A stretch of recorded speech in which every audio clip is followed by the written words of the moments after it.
কীর্তির লেখা আইহোল প্রশস্তিতে এই যে তোমার যুদ্ধটার কথা বলা হয়েছে, এটা অন্য কোথাও মান্যতা দেয় না। ইভেন সেই সময় হর্ষবর্ধনের সময় একজন বিখ্যাত চৈনিক পর্যটক ভারতবর্ষে এসেছিল, কি নাম ছিল? বিবেক সাং। তিনি কিন্তু দ্বিতীয় পুলকেশীর যে রাজত্ব ছিল সেখানেও গেছিল, কিন্তু তিনি কিন্তু এই যুদ্ধের কথা কেউ উল্লেখ করেনি। এটা একমাত্র রবি কীর্তিই বলেছে, ঠিক আছে? এই জন্য আর কোথাও রেফারেন্স পাওয়া যায় না বলে এটার খুব একটা গুরুত্ব বাকিরা দেয় না, কিন্তু পরীক্ষায় এসএসসি কিন্তু এটাকে খুব গুরুত্ব দেয়। বুঝেছো যে নর্মদার যুদ্ধ কবে হয়েছে? তাই নেক্সট চলে আসো। ব্যাটেল অফ ওয়ে হিন্দ 2 আমরা করে ফেলেছি। এরপর আমরা করব তোমাদের আরেকটা খুব মানে পরিচিত যুদ্ধ, সেটা হচ্ছে ব্যাটেল অফ তরাইন 1, তরাইনের প্রথম যুদ্ধ। দেখো তরাইনের প্রথম যুদ্ধ, ব্যাটেল অফ তরাইন 1।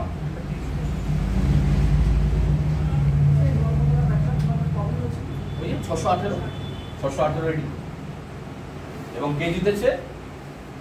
দ্বিতীয় পুলকেশী, ঠিক আছে? তাহলে এটা তোমরা জানো মোটামুটি ব্যাটেল অফ তরাইন 1 এর রেজাল্ট কি ছিল, কাদের মধ্যে হয়েছিল?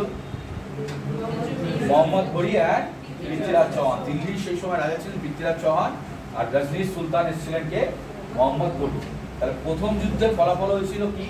পৃথ্বীরাজ চৌহান বিজয়ী হয়েছিল, তাই তো? The first battle of Tarain, Prithviraj Chauhan did defeat Mohammad ঘড়ি কম্প্রিহেন্সিভলি, ইজিলি হারিয়ে দিয়েছে, ঠিক আছে? ইজিলি হারিয়ে দিয়েছে। সুলতান মাহমুদকে হারানোর মতো পরিস্থিতি তৈরি হয়, মানে সুলতান মাহমুদ বেসিক্যালি ছিলেন এগ্রেসর। মানে তিনি কি করতেন, তিনি হঠাৎ করে আক্রমণ করতেন বিশাল একটা ফোর্স নিয়ে। এবার একটা সময় কি হয়, ধরো একজন ব্যক্তি সে যদি কয়েকটা যুদ্ধে অপরাজিত থাকে, তাহলে তার সময় কি হয়, একটা ন্যাচারালি আর কি ভয় তৈরি হয়। যার ফলে সুলতান মাহমুদ আমরা পড়ি কি, তিনি এই 17 বার আক্রমণ করেছিলেন।